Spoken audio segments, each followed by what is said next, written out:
Surtout que l'histoire, elle est remplie d'exemples de personnes considérées comme moyennes, voire incapables, et qui ont finalement excellé et dans un domaine inattendu. Par exemple, si un jour votre prof de maths de 5e vous avait dit que vous étiez nul, vous avez peut-être traîné ça comme une étiquette pendant 15 ans, alors qu'en vrai, vous auriez juste pu devenir un super comptable. Oh là la communauté, comment allez-vous? Aujourd'hui, on se retrouve pour parler d'un sujet vraiment intéressant, que ce soit pour votre vie professionnelle ou votre vie personnelle. Imaginez un test venu de Harvard, non pas pour mesurer votre intelligence, mais pour la prévoir, pour savoir si vous allez, dans quelques années, exploser intellectuellement. Bon, maintenant, si je vous disais que le test était pipé, que les personnes désignées comme prometteuses l'avaient été au hasard.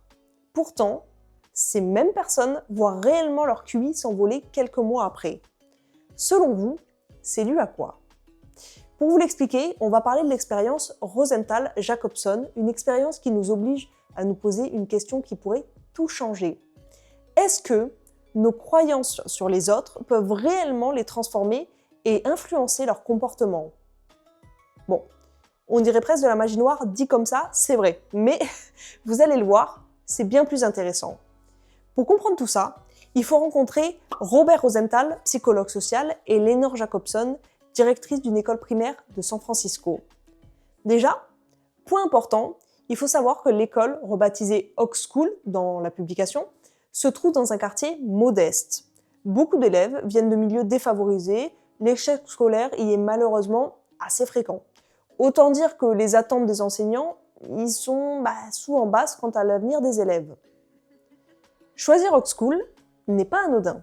En gros, si le test dont je vais vous parler juste après fonctionne dans cette école, difficile de l'expliquer par un avantage social préalable, par exemple. Au printemps 1964, l'équipe de Rosenthal arrive à Oak School. Ils présentent un outil, le Harvard Test or Inflect Acquisition. Ils expliquent que ce test d'Harvard identifie les élèves sur le point de se relever intellectuellement. Les enseignants, convaincus par la réputation supposée de Harvard, administrent le test à tous. En réalité, le test utilisé est le TOGA, Test of General Ability, un test d'aptitude standard. Rosenthal et Jacobson mettent les résultats de côté. À la rentrée suivante, ils vont revenir et remettre au professeur une liste. Environ 20% des élèves de chaque classe sont identifiés comme prometteurs. Sauf que, en réalité, ces noms, comme je vous l'ai dit tout à l'heure, ont été choisis au hasard. L'année commence, les enseignants désormais détenteurs de cette liste font sans le vouloir plusieurs choses différemment sur les élèves considérés comme prometteurs. Rosenthal synthétisera ces changements en 4 facteurs: climat, input, output et feedback. Le climat, c'est un sourire plus franc, une proximité plus chaleureuse, un encouragement un peu plus important. L'input, on donne plus et mieux, vocabulaire plus riche, exercice plus exigeant. Il n'éduque pas la leçon pour les élèves, il leur propose la version complète, par exemple. L'output, ils sont interrogés plus souvent et les professeurs leur laissent plus de temps pour réfléchir. Quatrième, le feedback. Les réponses sont accueillies avec plus d'enthousiasme, les erreurs deviennent des opportunités plutôt de réflexion, plutôt que des condamnations. Encore une fois, tout ça, ça n'a pas été fait de manière consciente. Les professeurs ont réagi à leurs convictions, mais une conviction en réalité fabriquée. À la fin de l'année 1964-65, Rosenthal et Jacobson réadministrent ce test. Les chiffres tombent. Les gains sont nets. Globalement, le groupe désigné aléatoirement comme prometteur progresse beaucoup plus vite que les autres. Selon les comptes rendus, le gain moyen s'élève à environ plus 15 points de QI, avec des différences particulièrement spectaculaires chez les plus jeunes. C'est dans les classes de CP que l'effet explose. Les élèves, dits prometteurs, gagnent en moyenne plus de 27 points de QI. Près d'un enfant sur 2 augmente son score de 20 points ou plus. 1 sur 5 dépasse 30 points. En CE1, l'effet reste fort puis diminue progressivement dans les classes supérieures. Bref, plus l'enfant est jeune, plus il est sensible au regard de l'adulte. En sachant que les effets ne se limitent pas au test, les enseignants décrivent désormais ces élèves comme plus curieux, plus agréables et plus autonomes. La croyance a modifié les performances, mais aussi la perception qu'on a d'eux. En 1968, paraît l'étude Pygmalion in the Classroom. Le nom est simple. Comme Pygmalion et sa statue, le regard de l'autre peut donner vie. En gros, l'effet Pygmalion, attente positive conduisant à de meilleures performances, devient un concept majeur. Mais il y a un revers un peu moins sympathique. L'effet golem. Avant d'en discuter, déjà je vous laisse vous abonner si la vidéo vous plaît, ça fait vraiment la différence pour des petites chaînes comme la mienne, donc merci à tous ceux qui le feront. Bref, si les attentes élevées élèvent, les attentes basses font l'inverse. Rosenthal et Jacobson ne créent pas volontairement de groupes moins performants, ce serait contraire à l'éthique, vous en doutez, mais les 80% non listés reçoivent indirectement des attentes moindres. Climat moins chaleureux, moins d'exigences, moins d'opportunités. Le résultat, c'est souvent un abandon progressif, une faible estime, une confirmation des préjugés. L'effet Golem explique en partie pourquoi les inégalités scolaires persistent du coup. La publication, elle fait beaucoup de bruit, mais la communauté scientifique n'est pas unanime. Critique sur la méthodologie, taille d'échantillon, spécificité du contexte, etc. Beaucoup d'études cherchent à répliquer et pour voir s'ils obtiennent le même résultat. La suite est assez nuancée. Peu d'études reproduisent l'ampleur colossale des gains originaux, surtout chez les plus jeunes. L'effet initial était probablement amplifié par les conditions un peu particulières de l'étude. Mais les réplications et méta-analyses convergent. L'effet Pygmalion existe et est réel et statistiquement significatif, mais en général, plus modeste que dans l'étude originale. L'expérience a contribué à changer notre façon de penser l'intelligence. Elle a déplacé le regard d'une vision figée vers une vision plus dynamique. Elle a rappelé aux enseignants, aux managers et aux parents qu'ils ne sont pas juste là pour transmettre des informations, mais qu'ils influencent réellement le potentiel de l'enfant. Et là où ça devient intéressant, c'est que ça marche partout. Dans l'entreprise, dans le sport, dans les relations humaines, même sur vous-même. Déjà, les croyances qu'on porte sur soi, sur les autres, sont rarement objectives. Elles viennent souvent d'une accumulation d'expériences, d'influences, etc.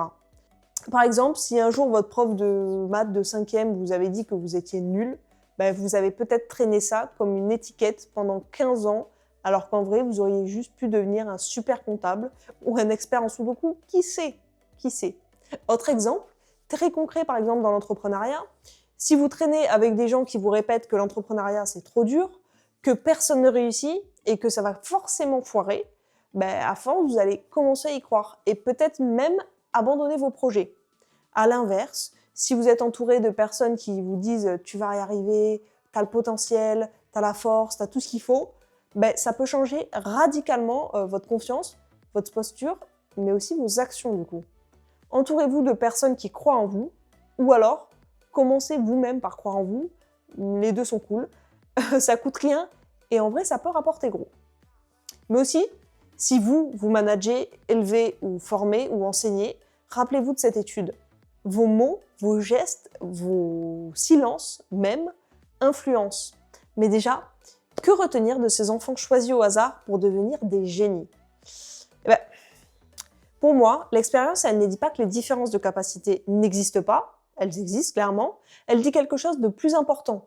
Nous ne savons pas où s'arrêtent les capacités des autres en réalité. Ce qui me marque le plus dans cette idée, c'est pas seulement que les attentes positives peuvent aider quelqu'un à réussir, ça j'en suis à peu près convaincue, c'est surtout le fait que nous influençons constamment les autres sans forcément nous en rendre compte, par notre regard, notre attention, notre patience.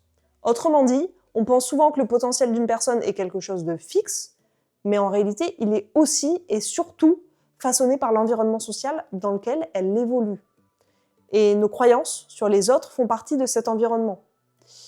Pour moi, la vraie leçon n'est donc pas simplement qu'il faut croire en quelqu'un, c'est surtout prendre conscience de la responsabilité qu'on a les uns envers les autres. Et si une simple croyance peut influencer la trajectoire de quelqu'un, alors la question devient presque éthique. Quelles attentes on devrait avoir envers les autres? À mon sens, les attentes les plus justes envers les autres sont celles qui ouvrent des possibilités sans enfermer.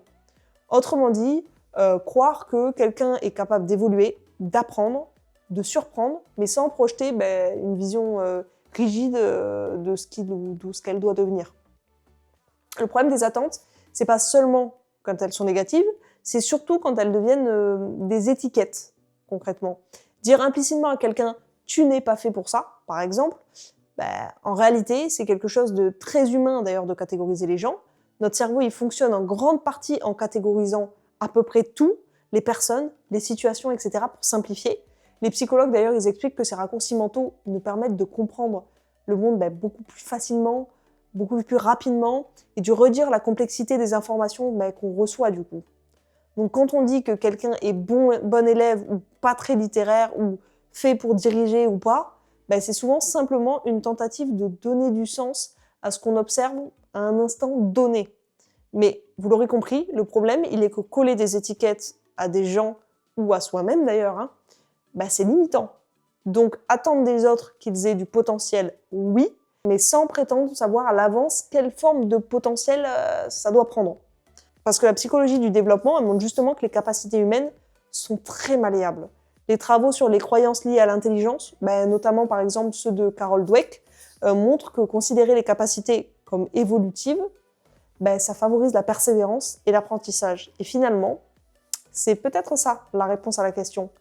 Nous devrions choisir des attentes qui encouragent la croissance plutôt que des attentes qui définissent quelque chose à l'avance, ce qu'est quelqu'un ou ce qu'il est censé être. Surtout que l'histoire, elle est remplie d'exemples de personnes considérées comme moyennes, voire incapables, et qui ont finalement excellé et dans un domaine inattendu. Et c'est logique. Les compétences humaines dépendent d'une multitude de facteurs. De l'environnement, des rencontres, la motivation, les opportunités, bref, tout ça, ça évolue dans le temps. Donc quand on fixe un potentiel précis à quelqu'un, bon élève, ou mauvais en maths, ou futur leader, c'est pas, ou pas très intellectuel, peu importe. On ne décrit pas seulement ce qu'on pense être en gros la réalité, on réduit surtout le champ des possibilités dans ce contexte-là et selon les études qui ont été menées. Voilà, écoutez, j'espère que la vidéo vous a plu, que vous l'avez trouvée intéressante. Quoi qu'il arrive, elle est terminée. Donc moi, je vous récupère pour vous dire au revoir, comme d'habitude. Et écoutez, on se fait de gros bisous et on se dit à dimanche prochain. Gros bisous.